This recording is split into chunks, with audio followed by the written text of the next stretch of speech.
The trailer for The War of the Rohirrim finally dropped. 2 actually. And it looks promising.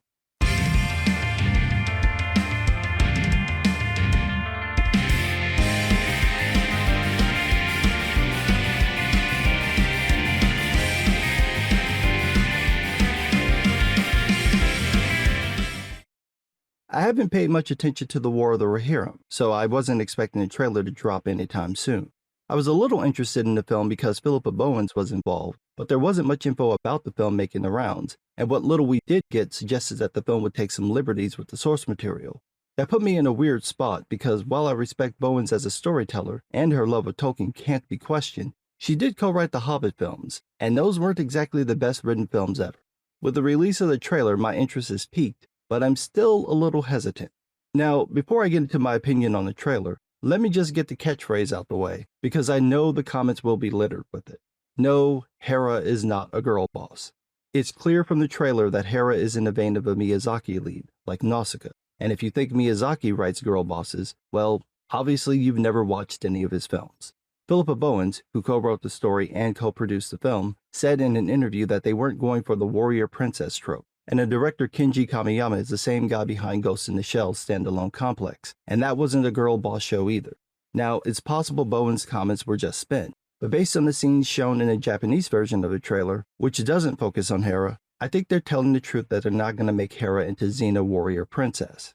Like I've said before, we have to be fair, and not just reflexively trash it because The Rings of Power was bad.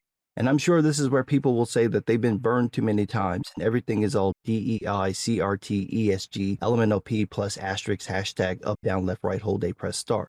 And if that's what they want to think, fine. I won't stop them. But I will point out that reflexively trashing anything that comes out makes it look like they don't want to like anything, not that those things are bad or woke. That said, the trailer looks good, but I could do without the intro mentioning Peter Jackson's films. The War of the Rohirrim doesn't tie into them, so it's just a marketing ploy. The animation also looks good. It is a little janky in some spots, but overall it works. Part of the reason for the jank is because of how the film was animated. The live actors' performances were recorded with motion capture, and then 3D models of their performances were used with 3D backgrounds to tie down the camera angles in motion, and the 2D animators used that as reference for their hand-drawn animation. The director Kenji Kamiyama chose this to keep the anime aesthetic, but to have more fluid animation. It definitely looks more fluid than usual, but I think it loses some of what makes Japanese animation stand out. Then again, these are just a handful of clips, so maybe there's more of the typical Japanese style throughout the film. As for the story, that's not entirely clear. The trailer focuses on Hera, the daughter of Helm Hammerhand. Freka, Lord of Adorn, wants Helm to agree to a marriage between Hera and Freka's son Wolf.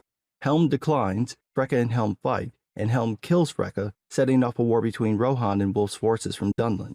Hera wants to join the battle, but she's a woman, so I guess they won't let her, and we get a bunch of scenes of her fighting and riding and talking to an eagle. The tone of the trailer makes it seem like Hera will be the savior of Rohan, but more in the vein of how Nausicaa saves the Valley of the Wind. Now, I am a little concerned because the story of Helm Hammerhand has nothing to do with his daughter. She doesn't even have a name in the book. In the book, Freka is extremely disrespectful towards Helm, and comes to Helm to ask that his son Wolf marry Helm's daughter, but decides to also insult Helm during the proposal, so Helm takes Freka outside, checks him, telling Freka that anyone who disrespects him will get these hands, and then one-shots Freka, literally kills him with one blow. 4 years later, Wolf returns to get revenge and takes Edoras, sending Helm into the Hornburg. Both sides get hit by a harsh winter, but during this time, Helm goes out into Wolf's camps and kills Wolf's men with his bare hands. One night, he doesn't return, and Helm's men find him dead, but still standing on his feet, knees unbent. Shortly after, his nephew Freyalaf puts together forces, and with the help of Gondor, he takes back Edoras, kills Wolf, and takes the throne.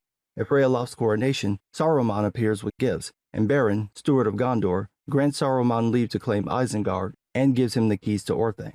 The story as Tolkien told it only mentions Helm's daughter at the beginning when Freka asks that she wed his son. Helm has 2 other children, 2 sons named Halet and Hama, who both die in battle. That made me question whether their parts in the story had been rewritten, given to Hera, or if they'd been written out entirely. But Bowen said in an interview that part of the film is built around Helm's grief over his son's death, so it would appear that part sticks to the lore. She also said that Freyalaf will have an expanded role in the film, so that makes me think that the trailer is somewhat misleading. Like I mentioned before, the Japanese trailer is a different edit, focusing less on Hera and more on the war and its impact, which is what Bowen says the film is mostly about. Both trailers also appear to focus on the battles leading to Helm fleeing to the Hornburg, but that's just half the story, meaning that the trailers might not show any parts about Rayaloft. If that's true, then I think the studio is doing the film a disservice with the edit, because the way that the trailer is presented will make people think the film is all about Hera. Without knowing more about how the film will treat Freyaloft or how it will handle the rest of Helm's story, I'm not going to write this off entirely. I need more information. It's definitely a divergence from the original story with the focus being on Hera, but it could still work and may actually be good. Like I've said many times, something could be wrong lore-wise, but still work in context. Either way, I'm getting less Rings of Power vibes and more The Last Samurai vibes from this. At first, I didn't want to see The Last Samurai because I thought it was silly for Tom Cruise to be the last samurai. But then I saw the movie, mostly because I needed something to see before The Return of the King came out, and it turned out to be an awesome film. And Tom Cruise wasn't the last samurai. I'm hoping we get something like that with the War of the Rohirrim. The Hera's role is more of her helping to set the war for Freyaloft to defeat Wolf than Hera winning the day single-handedly. I'm just going to need more info about the film because I know Bowens is a solid writer and storyteller, and I've liked everything I've seen of Kenji Kamiyama's work from Blood the Last Vampire to his short from Star Wars Visions. But I've also seen stories like this go horribly wrong. So my interest is piqued, and I'm hoping I don't get burned. And if it turns out to be a good film, I hope this movie does well because this is the first animated film not specifically for children in a while. These types of movies usually don't do well in theaters, but if The War of the Rohirrim does do well, Warner Brothers might be open to doing more mature animated movies. I would love to see that, especially more 2D animation because we're losing that art form despite it never being easier to make animated films.